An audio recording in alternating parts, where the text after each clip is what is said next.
If you want to be a part of the conversation before it happens here on YouTube, click that link in the description to join the free Courtside Financial Discord. What's going on, everyone? My name's Obi, and welcome back to another insightful episode of Courtside Financial, the podcast where we talk about business and technology. In today's episode, we'll be delving deeper into the recent financial maneuverings of NIO, and we've got some fresh updates to share, so let's jump right in. But before we do that, actually, if you're new to the channel, make sure you hit the like button, make sure you hit the subscribe button, leave a comment down below, click the notification bell icon.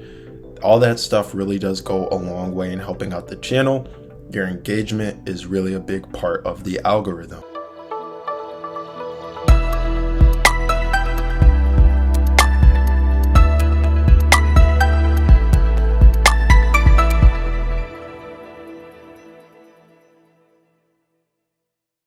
In our previous episode, we discussed NIO's decision to issue senior convertible notes.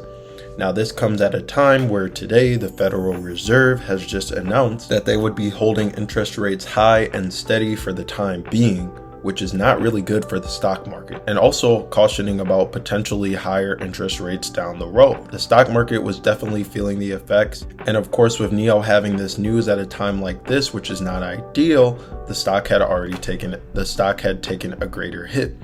Over the past 5 days, NIO is down 13%, which is huge. This is a scenario that's raised some eyebrows. Now let's dig into the nitty-gritty of NIO's latest financial move. They've priced $500 million of senior convertible notes due October 15th, 2029, and another $500 million due October 15th,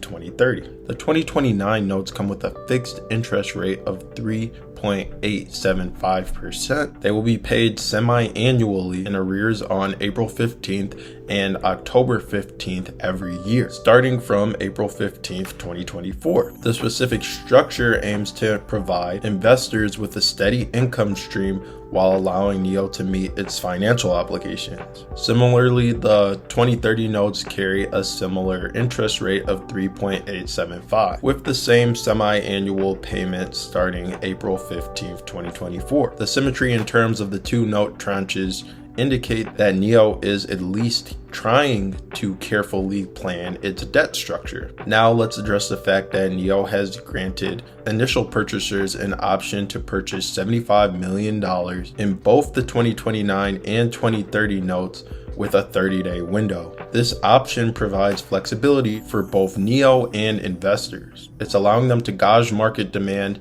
and potentially capitalize on favorable conditions. Before we dive deeper, let's address some comments that we've gathered from anonymous social media users on the net. One user mentioned that the previous bonds must have been at an extremely high interest rate for them to be issuing convertible notes. Now, we just described the interest rates of these convertible notes. They're under 4%. Market interest rates today are definitely over 6%, 7, maybe even. So it's pretty common for companies to issue convertible notes to refinance higher interest rates into lower interest rates. This move could be a strategic move to manage their debt more efficiently. Furthermore, let's explore NIO's plans for the proceeds from this offering. They intend to use a portion of the proceeds to repay existing debt security. So what does that mean?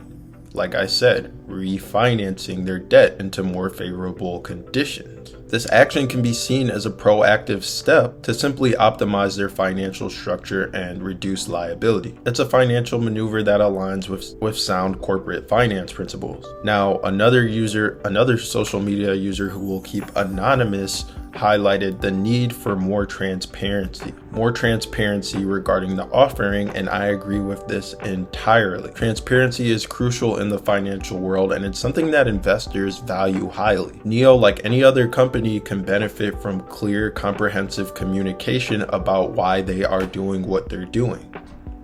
The press release was not too descriptive, and it leaves a lot up to the imagination, and it's clearly bringing negativity to the stock and bringing negativity, negativity to investor confidence. In conclusion, NIO's pricing of the $1 billion in senior convertible notes is nothing to be taken lightly. This is something that's very serious. It comes at a time when the broader market is actually navigating its own challenges, which contribute to the downturn in the stock, in my opinion. Some of these challenges are posed by the current state of interest rates, which is adding to the turbulence in NIO stock. We've examined the terms of these rates, the additional purchase options, and NIO's plans for the net proceeds. It's a multifaceted strategy that could have the company poised for future growth, or it could be something that's negative and not the best decision made by management. And when I say not the best decision made by management,